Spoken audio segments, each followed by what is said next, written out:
Thunder Bay's at-large councillors field questions about the proposed homeless village. Good evening and thank you for joining us. That plan to help the homeless dominated last night's at-large town hall meeting. It garnered mixed reactions from residents in attendance. Some expressed concerns about the impact and location of the homeless village, while others showed their support. Jessica Clement reports. 4 of the city's 5 at-large councillors hosted a town hall meeting Wednesday night where they spoke about significant topics concerning the city and took questions from the 15 or so residents in attendance. The planned temporary homeless village in the downtown South Core took up much of the meeting and received mixed opinions from attendees. William Woods was one of the residents who spoke at the meeting. He's worried things will get worse than they already are. I currently live in this neighborhood and I see the deplorable conditions the downtown core is in as it is. And once we add another 80 to 100 people to this neighborhood, it's just going to add that much more dangerousness. Not all members of the public were opposed to the plan, however, with many being glad the city is taking a step to tackle homelessness in Thunder Bay. Ryan Sakakeep, who has worked in crisis response in Indigenous communities, thinks it's time to declare a state of emergency. 200 people living on the street is an emergency, and it should be considered a disaster. And our federal and provincial governments should step in quickly. The encampment is a very good idea, a human rights issue. Councillor Trevor Gertuga, who voted against the homelessness village proposal, says there are a lot of unanswered questions surrounding security and operating costs. He adds that while the village could be a start, he doesn't think it will completely solve the problem. Totally have to consider the rights of the the homeless individuals, but we also, in this process, have to consider, the rights of the other 99.999% of Thunder Bay. I want to help solve this problem, but I just don't think that spending, $5 million of taxpayer dollars is going to help the problem or fix it. Councillor Rajni Agrawal also chimed into the conversation, saying Thunder Bay needs to learn from Kitchener-Waterloo, where 50 temporary units were built in 2020, but only a handful of those original people have moved out 4 years later. She says Thunder Bay needs to have an exit strategy. What is our plan to have successful transitions? But how do we best transition and help people so they can move out of the temporary shelters, throughout the encampments, help on the addictions, to have successes in their own lives? Other topics discussed during Wednesday's meeting included the 2025 budget, city growth, and the council composition update. Jessica Clement, TBT News. Last night marked the final open house for the planned Wasigan transmission line. Come 2027, a new power line will run from Shunya to Dryden, twinning the one already in place. The 350 megawatts of electricity will be enough to power 11 mines, as demand for electricity through the region could grow twofold in the next decade. Brendan Miller has more. People from around the area came out to find out more about the Wasigan transmission line project. It's a 2-stage project where the first section will be built from Shunya to Atakokan and provide 230 kilowatts of the total 350. That phase of the line is proposed to be finished near the end of 2025. The second phase is planned from Atakokan to Dryden. Its targeted service date is in 2027.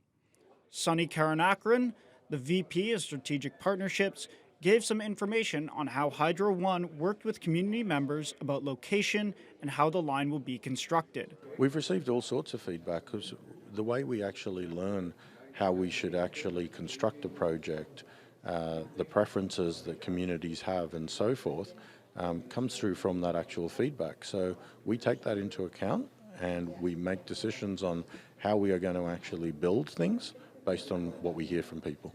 Despite this, many people here in Kaministiquia were not pleased with how the process worked overall. Many residents tried to find a way to get the line moved over the last 2 years. Some ideas were agreed to, while others were not. I think I could say the headway was made by making Hydro, convincing Hydro to be more gentle in their approach. We feel like in a certain way we lost the battle to have the line moved elsewhere, but Hydro is much more sensitive now to how it affects a community. Even still, residents will have to adjust to the changes coming their way. The new line will go on my neighbor's property, but I will still be affected because of the construction and the loss of our habitat. A lot of trees will be cut down, so my neighborhood won't look the same. Residents had other concerns about how much of their land would be used, as well as keeping trespassers off their property. Hydro One says it's committed to mitigating those circumstances as well. Brendan Miller, TBT News. Construction of a 58-unit youth transitional housing complex is on track to be completed between late 2025 and January 2026. Work on the big project along Junot Avenue started in April, and it's really starting to take shape. The facility is being built by Ontario Aboriginal Housing Services and will host programming and services provided by the Thunder Bay Indigenous Friendship Centre and the Métis Nation of Ontario. The units will be open to youth between the ages of 18 and 29 who self-identify as Indigenous and are at risk of homelessness. The Director of Housing for the Indigenous Friendship Centre, Katie Bordelin, says transitional housing units like these are much needed in the city. The last point in time count was done a couple years ago, and it shows that 68% of people who identify as underhoused in Thunder Bay are Indigenous, Métis, or Inuit, and 29% of those people identify as youth under 34. And that, I think, is a critical number that we need to really speak to. Borderland adds the $24 million project remains on budget. Once it opens, youth workers and full-time case managers will be located on site to provide wraparound services to the people living there. Things got feisty in the Ontario legislature today.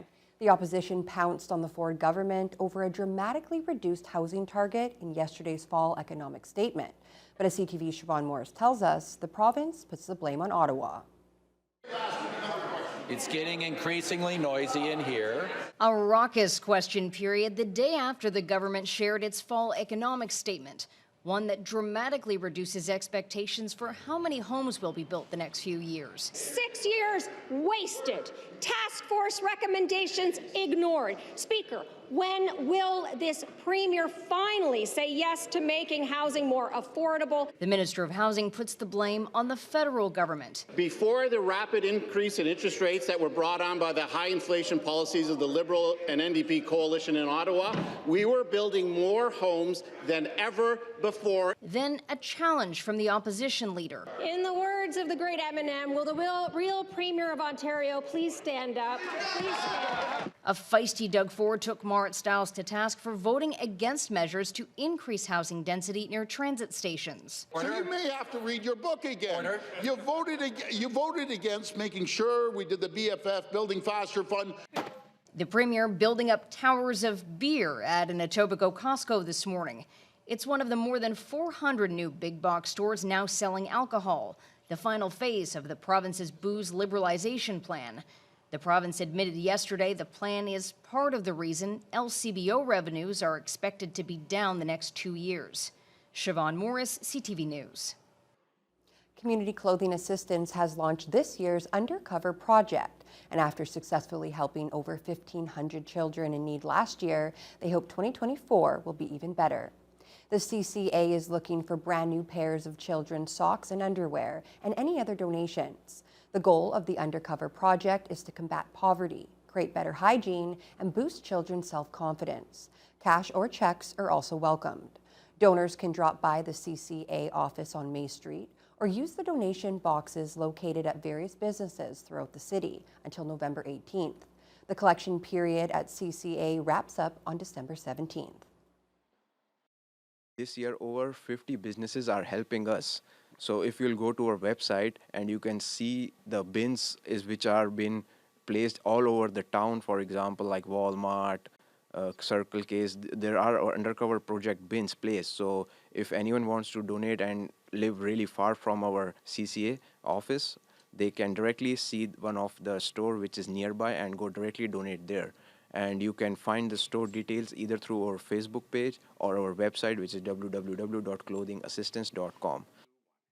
After the collection wraps up, community clothing assistants will be in the CLE Coliseum on December 18th to the 19th, handing out coupons for 7 free pairs of kids' socks and underwear, which can be redeemed anytime at their May Street location.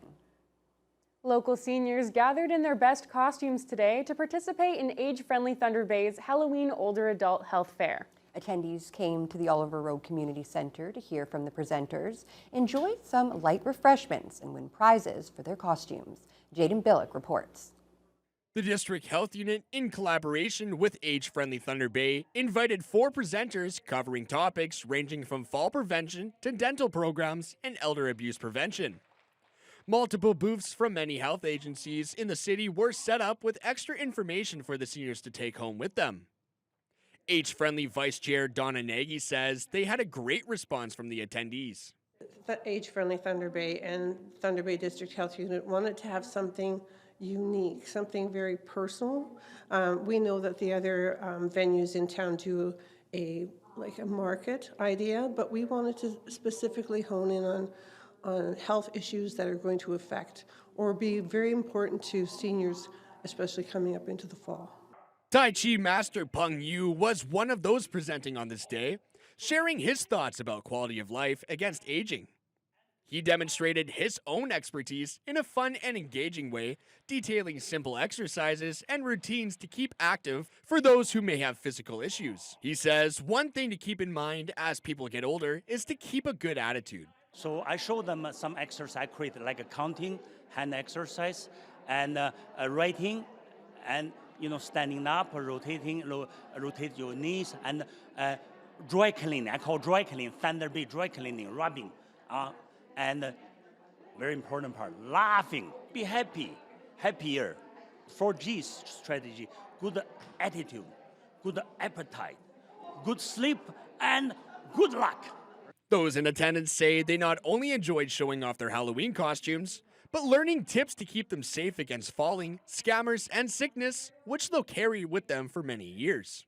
We came up with this idea to have a more intimate location that didn't hold as many people, so people could tell their stories, have conversations, and getting dressed up. We came up with that theme, and I think it was really fun and pretty successful. We've got prizes for costumes, we've got all kinds of swag and door prizes.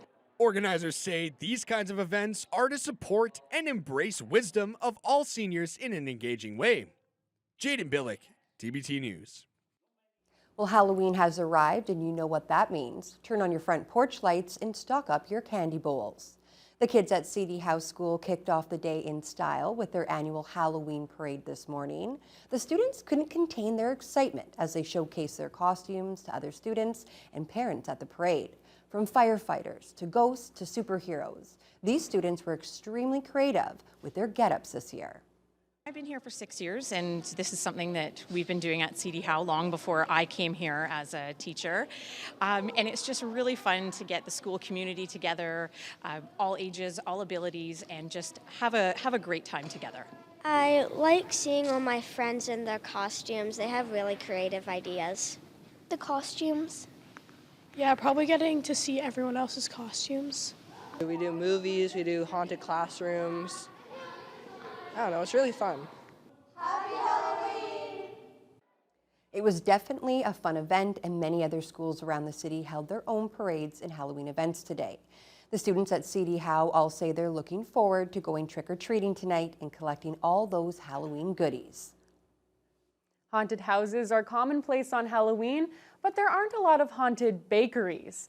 But one Westfort business takes things to another level on this spooky day. Dagwood's Bakery and Deli on Brock Street certainly looks haunted today. It's covered from floor to ceiling in decorations, much of which are made by the staff themselves. The little ghosts and goblins that come trick-or-treating there this evening will be rewarded with some special Halloween-themed items.